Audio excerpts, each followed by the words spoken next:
Sports Beat Kansas City, brought to you by First Federal Bank. We are coming to you live from Missouri Western State University in lovely St. Joe. I'm your host, Herbie Teope, subbing in for Blair Kirchhoff, who will return Tuesday. Joining me, my esteemed colleagues at the very top, Mr. Vahe Gregorian. How you doing, Vahe? I'll be really good if this sound is okay. Is the sound okay? The sound is A-okay, my man. Also joining us from outside his usual spot. It looks like he's standing up now. What's going on, Jesse? Why are you standing? Listen, if I'm on video with an Emmy winner, I have to do my best to get people in the video, get the frame, get the background. So I'm just trying to hold up to your standard, Herbie. Oh, Jesse, it just occurred to me that you're well on your way to a meteorological career. It just seems like you're laying the groundwork. Actually, it looks like a green screen. It's actually not. I can go touch this tree in the background. But yeah, 82 is the high today. Very pleasant evening here in St. Joseph, Missouri. Going for a high of 85 tomorrow. A little bit cloudier, but your weekend forecast is looking pretty nice. Oh my goodness, he nailed that, Vahe. Also joining us, welcome to the show, Mr. Sam McDowell. How you doing, Sam? I'm doing great, Herbie. Thanks for having me. Okay, hold up. Vahe was full of energy. Jesse's full of energy, and Sam's I'm doing great. Trust me, guys, Sam is full of energy. Hey, a lot to unpack here. Day 11 of camp. Wow, we're officially at day 11. Andy Reid talked to us. Josh Gordon talked to us. Creed Humphrey, as well as Chris Jones. But probably of that group, the one that stands out is Josh Gordon, and we're going to react to it shortly here. But this is what's probably got a lot of people in a buzz right now. Go ahead and cue it up, Monty. What's your confidence level right now that you'll be on this podcast? There's no telling. You know, I'd say,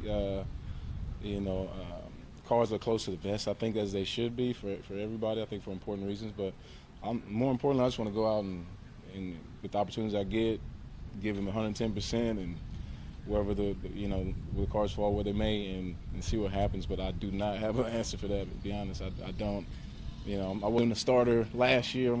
So I'm not. I'm fighting for a spot like everybody else.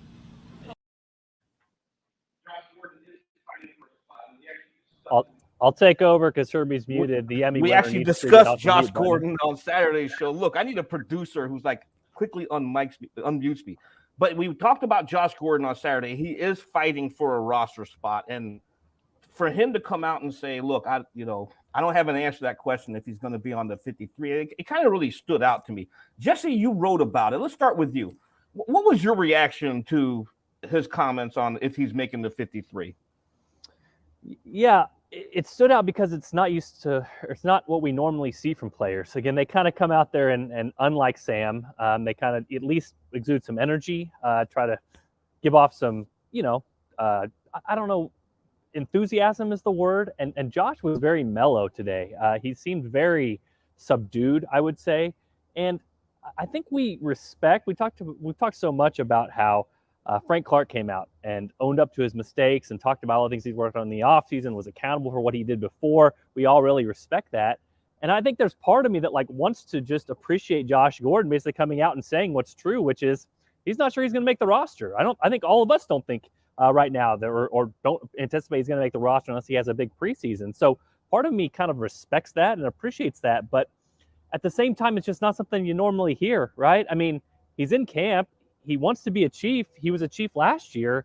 You would expect somebody who is at the top of their profession and a competitor kind of come out and say, "Hey, I think I'm going to make it," even if you don't know that you're going to make it. So he was very honest with us today. Again, seems sort of subdued in that sort of setting, and it's just not something we normally see. So I thought it was a little bit out of the ordinary, but again, it was one of the first times I've been able to listen to Josh Gordon talk, and a little bit surprising in his comments, but we'll see how he performs in the preseason, because as we know, what really matters is the action on the field. So if he goes out there and scores 2 touchdowns against the Bears, they'll have a much better chance of making the roster. It won't really matter what he says.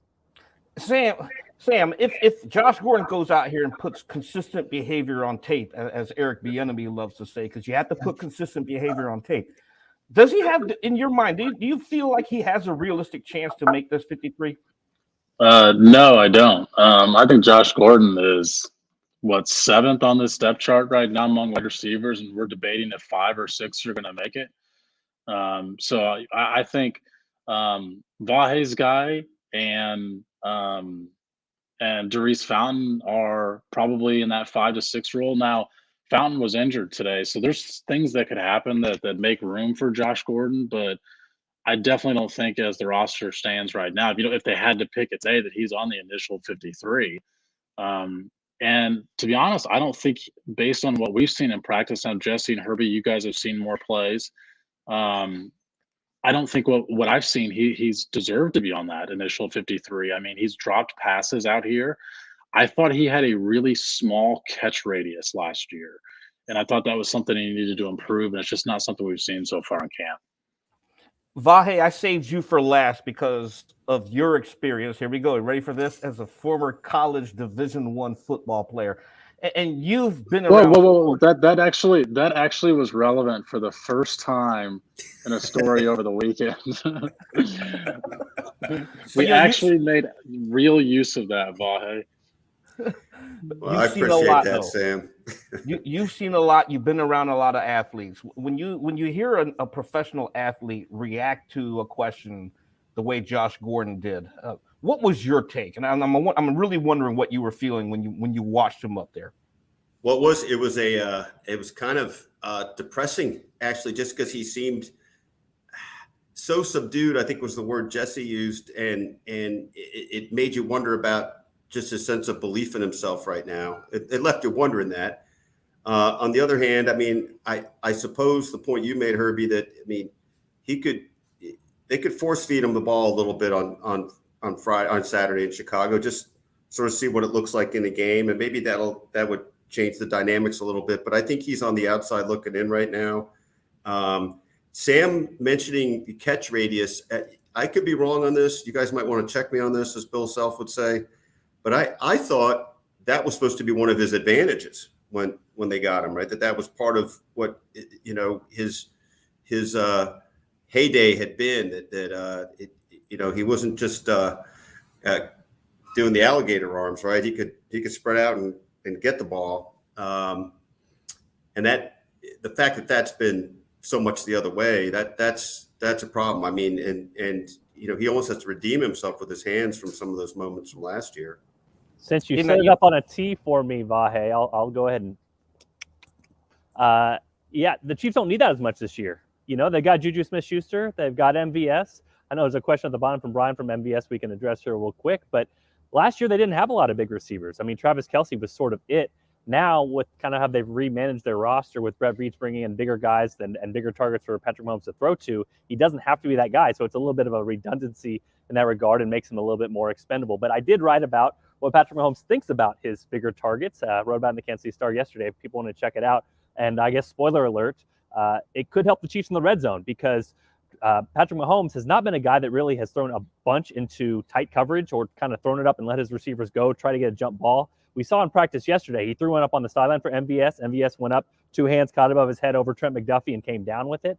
And so that might be kind of more of a red zone thing that they can go to that they couldn't because they, A, didn't have bigger receivers, or B, Josh Gordon was not the guy developing into what they thought he was going to develop into. To answer Brian's question, about a week ago, MVS went through a really tough stretch of drops, like to the point of almost thinking it was yips because, even like on air, when nobody's defending you, he was like trying to cradle the ball in because he dropped so many in a row and was grabbing his helmet, all that stuff. Since then, he's bounced back. He's looked better in these last few practices. Has been with the first team. So I would say no concerns there at this point, but the drops were an issue for a while. And obviously we've heard some rumors about the drops in Green Bay. So it'll be something to track as the season goes on.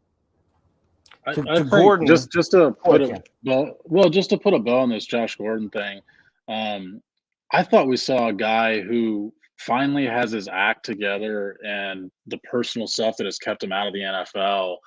And by the time he does, the talent isn't there. And so I think he's just come to the realization that it's been too late before he's got everything else together.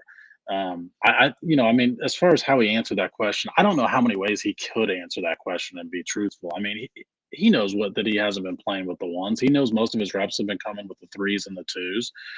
He knows he's on the outside of this roster looking in. So I just thought you saw a guy that he's not going to say that. And I don't think he's being truthful if he says he thinks he's going to make the team. So I think his best answer was actually the one he gave today, which is it's not up to him. The decisions haven't been made yet, and he's still got time to change some people's minds.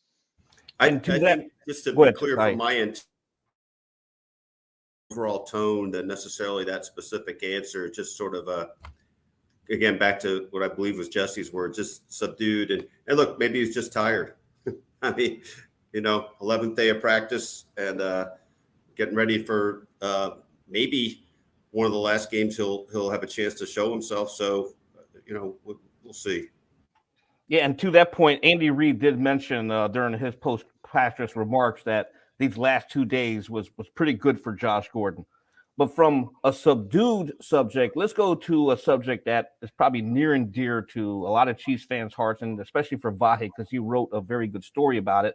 Dick Vermeil inducted into the Pro Football Hall of Fame over the weekend, and we know that Andy Reid has a relationship with Dick Vermeil, and Reid had an opportunity to offer some comments today on Dick Vermeil's enshrinement. Go ahead, Monty.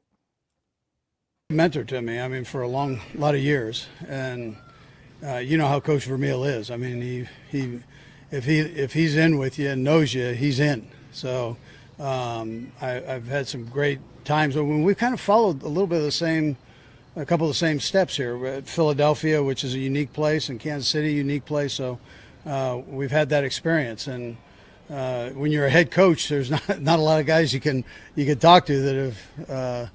That have been in the same places you've been, and he's been tremendous that way, just coaching me up on things. Do you have any stories about what kind of resource he was for you when you were first getting started back in Philly? Yeah, I invited him out to practice, and when he was done with his coaching, and I had called him. Actually, I had called him and talked to him before I took the Philly job, and. He just said, listen, it's a great organization, great people. It's tough, but it's a great place to be.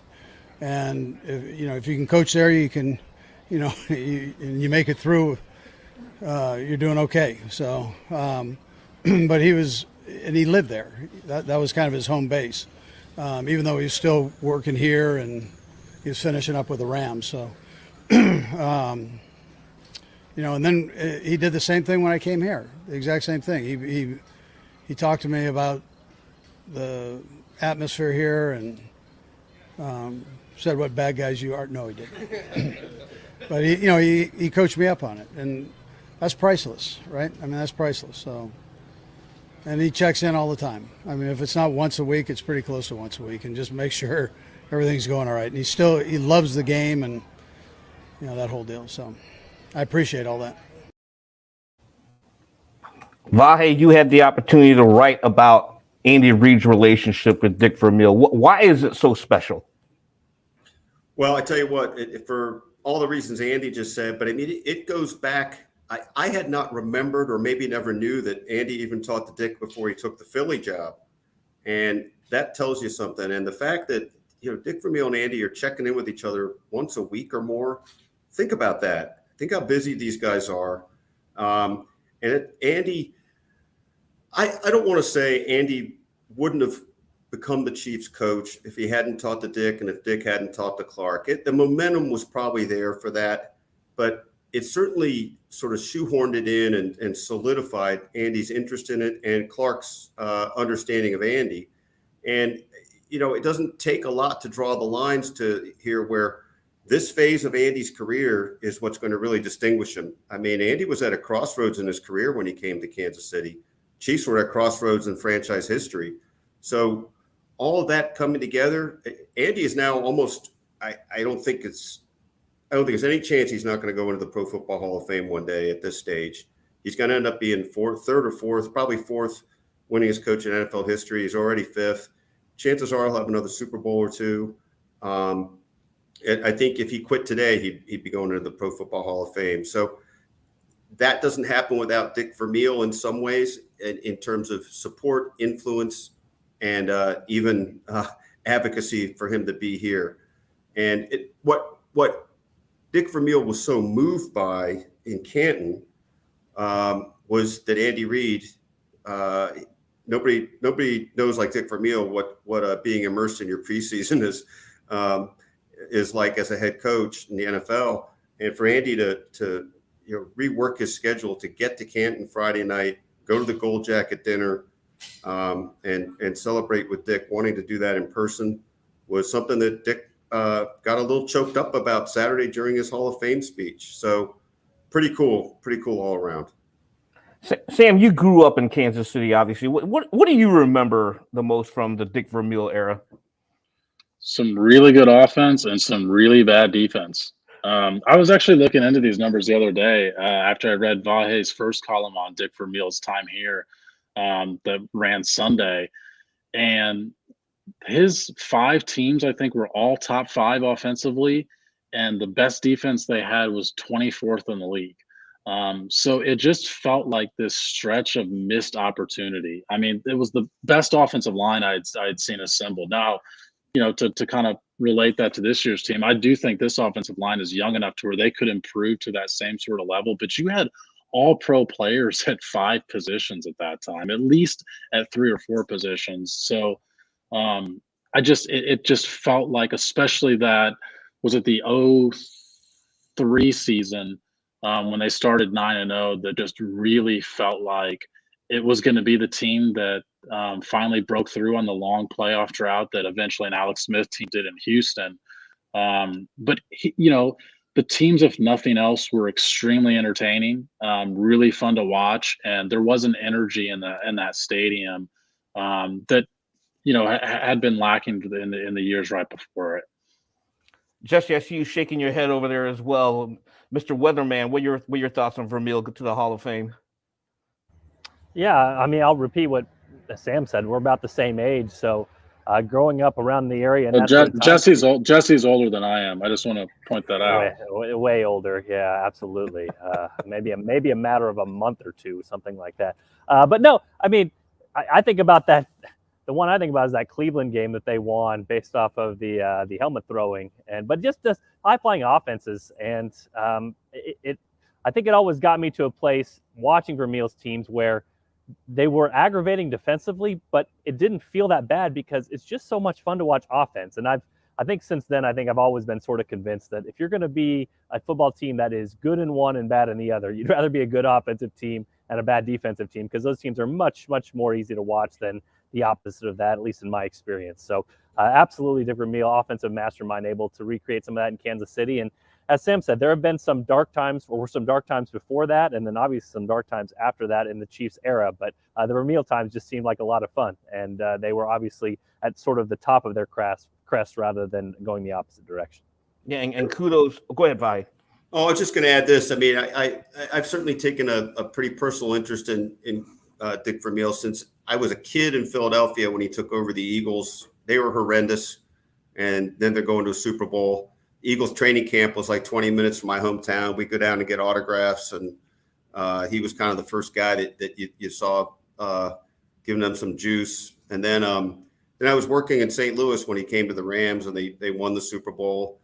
So I've enjoyed tracking him, so much so that I even got to go a couple of years ago out to his winery to do a story on his life now in California, and was pleasantly surprised to walk into the winery and see George Brett visiting that day. It was 6 degrees of Dick Vermeil everywhere. You know what? From one Hall of Fame coach, from one who's probably going to be in the Hall of Fame, and then from a Hall of Fame college football player. That's good stuff on Andy Reid and Dick Vermeil. With that, we will take a break, and we get to hear from our sponsors, First Federal Bank. When I bought my first home, I was searching for listings and negotiating all on my own. Now I'm back in the housing market, and I could not imagine doing that again. But then I found First Federal Bank of Kansas City's expert loan advisors at ffbkc.com. They were kind, knowledgeable, and available 24/7. My loan advisor answered my questions and helped me feel confident all the way through closing. I trust First Federal Bank because they understand banking is personal. Apply today for a home loan at ffbkc.com/homes. First Federal Bank of Kansas City. Member FDIC, Equal Housing Lender.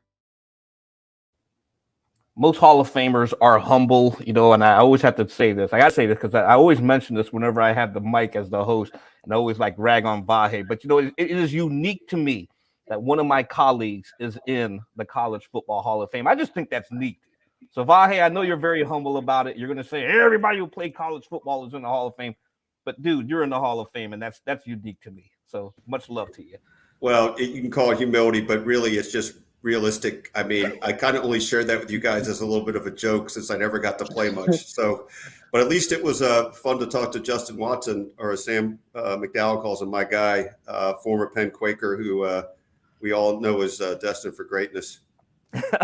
Hey, after the break, we usually use this segment of the show to talk about general observations. The Chiefs on day 11, Jesse, went through what is called a 10-10-10 session. What did you see out there? And first off, go ahead and regurgitate what we know what a 10-10-10 session is for the fans. Yeah, it's basically a lot of the second team facing the first team facing the second team, and that's to get the offense a good look, or the look that they're looking for, and the defense is not really trying that hard, and then you kind of flip the same sort of thing. So basically, it's one side of the ball basically sacrificing themselves to make sure the other side can be better and work on what they need to do. But it's really quick moving. Today's practice was about an hour and 15 minutes. Not too many observations today. I thought Cornell Powell had a really good catch with the threes going against the ones down the sideline. Again, he's a guy probably on the outside looking in when it comes to a roster spot, but maybe he can snag a practice squad invite if he's able to continue that on. But other than that, I think I said yesterday the eyebrow was raised with Jaron Christian playing at right tackle over Andrew Wiley for a day. Andy Reid said that was just a rotational thing. Today was kind of interesting because they switched it up because Andrew Wiley was in there at right tackle for the first 5 or so snaps. Then he moved to right guard. Trey Smith came out, and Jaron Christian went to right tackle. So probably too soon to say there's a competition at right tackle, but something's going on there at least. And Jaron Christian at least is getting a look there. He's a veteran, has been around the league a little time before. And we've talked about this. The Chiefs are locked down at left tackle, left guard, center, and right guard. So really the only spot, if there's any movement at all, will be right tackle. So again, no major alarm bells yet, but something to track moving forward. Will Jaron Christian make a move and potentially move up to that right tackle spot? I would say that's probably unlikely based off what they've seen from Andrew Wiley so far and the security that they have with him. But again, something to track as camp goes on. Sam, I want you to put your beat writer hat on. You're the columnist now, but your past 3 years covering this Chiefs team and what you know about Andy Reid and how he likes to rotate people. When do you think he wants to see the right tackle position settled and also identifying the all-important swing tackle? Yeah, I mean, it's probably a combination of both of those things. I will say he doesn't rotate guys as the first team. He's legitimately giving them a look with the first team. So I think it's possible that Christian is going to get a shot to win that job. I mean, playing there in back-to-back days I think it's at minimum a sign that, when you and Jesse do the initial 53, he's going to be part of that. I mean, because a lot of times those are the tougher positions to figure out because you don't keep the entire second unit. You only keep a portion of that second unit. So those guys that are rotating in with the ones have a pretty good chance of eventually becoming at least part of the initial 53. And obviously with tackle, it's exactly what you mentioned, Herbie. I mean, a lot of times it's just a swing tackle. And the thought process was, well, Roderick Johnson could fill in at left tackle, and therefore maybe he's the guy that wins like a swing tackle position. But if Christian they like more, we know Andrew Wiley has played left tackle before in a pinch in Tennessee in 2019. So maybe they think he's more of a swing tackle guy. Even if he is the starter, he's a guy that can move to the left. And, and maybe they think Lucas Niang's going to be back mid-season, something like that. And therefore they can be a little bit more creative with that spot. Vahe, you've been around Andy Reid for a long time. I mean, you've known him since his days at Missouri. How important is it for him? I mean, Jesse and Sam already mentioned this, but you got 4 of the 5 positions solidified. But how important do you think it is to Andy that he needs a right tackle for the future this season? Well, I think it's all those things at once in some ways, Hervey. I mean, I think to Sam's point, he wants the right guy to win the job, right? And I think seems to be open in his mind to this. You made me think as you guys were talking, I haven't really thought this through, but I wonder how many starting positions, which we know is less important than just being in the depth in some ways, right? But how many starting positions feel open right now? Certainly not more than a handful, maybe Correct. Just 2 or 3, right? Yeah. So I think that accentuates the interest in this a little bit. But look, he's an old line coach. He knows it begins in the trenches. And it really, as much as we talk about everybody else, we also know that too, right? I mean, we tend to talk about Mahomes and Kelsey and all the big playmakers, but there's really nothing more important than giving them a chance to do all that. So I think Andy will want to make sure he knows his best options and work from there. But look, we also know linemen are going to get hurt. We do know that. I hope I'm not jinxing anybody with this, but so they need to develop depth there and flexibility, really, and that's how they seem to prefer to do it. So all this is a useful time for them, and I think that's the real point, that they're putting this time to good use. Yeah, and they will put. Go ahead. To answer Vahe's question, and I want to throw it to you, Herbie, after this, but I was thinking strong side linebacker, where Elijah Lee and Leo Chanel kind of have mostly been Elijah Lee. Leo Chanel emerged for a couple of days and went back, but outside of that, and that's kind of a position that is their base package, but a lot of times they're going to be playing nickel and dime, so that player won't be on the field anyway. Can you think of another starter that's up for grabs for the Chiefs this year? Because I can't think of one off the top of my head other than the one that we just mentioned here and potentially right tackle. I think when Rashad Fenton gets back, when he gets back, if he gets back, it's going to throw that cornerback position into good chaos because, having a lot of good competition there is a good problem to have. But as of right now, it looks like it's going to be Joshua Williams. We saw Jalen Watson lining up there with the ones last week, but over the past couple of days, they've gone back to Joshua Williams alongside L'Jarius Sneed and Trent McDuffie. When Fenton comes back, that's going to be an interesting battle to watch. Sam, I think running. Well, I think that the one other position I'd throw into this, even if it's not for week one, is running back. I think that Clyde Edwards-Helaire right now is probably the only running back in that group that is absolutely for sure going to make this roster. I mean, that's one of the deeper positions they have suddenly. But if you're asking who's going to get the most touches in a game, I still think that piece of it could be up for grabs. Yeah, and the good news is right now, for the Chiefs' point of view, you got 2 more practices this week, Tuesday and then Thursday, and then Saturday is the first preseason game. Guys, it's hard to believe we're right there. We're at the preseason. And then immediately after that, on Tuesday, is the first round of roster cuts. Chiefs need to go from 90 to 85. And so, the regular season may seem like a while away, like a month away, but it's rapidly approaching. And I don't know what you guys are looking forward to seeing this week, but I think after a 10-10-10 practice on Monday, they're probably going to ramp it up a little bit on Tuesday. What do you think, Jesse? Yeah, well, the weather was nice today to ramp it up, and I agree with Brian. If Justin Reid keeps setting up a tee out there and kicking 65-yard field goals to go viral, then old Butker needs to worry about some things. Hey, get in there, get in the gym, start working out, buddy, because the safety's coming for your job. Dual role right there, yeah. On that note, we will close out the show because I don't think Harrison Butker's job is in any danger at this time. Hey, with Vahe Gregorian, Sam McDowell, Jesse Newell, I am Herbie Teope with the Kansas City Star. You watch SportsBeat Kansas City, brought to you by First Federal Bank, and we will see you Tuesday with Blair back in the saddle.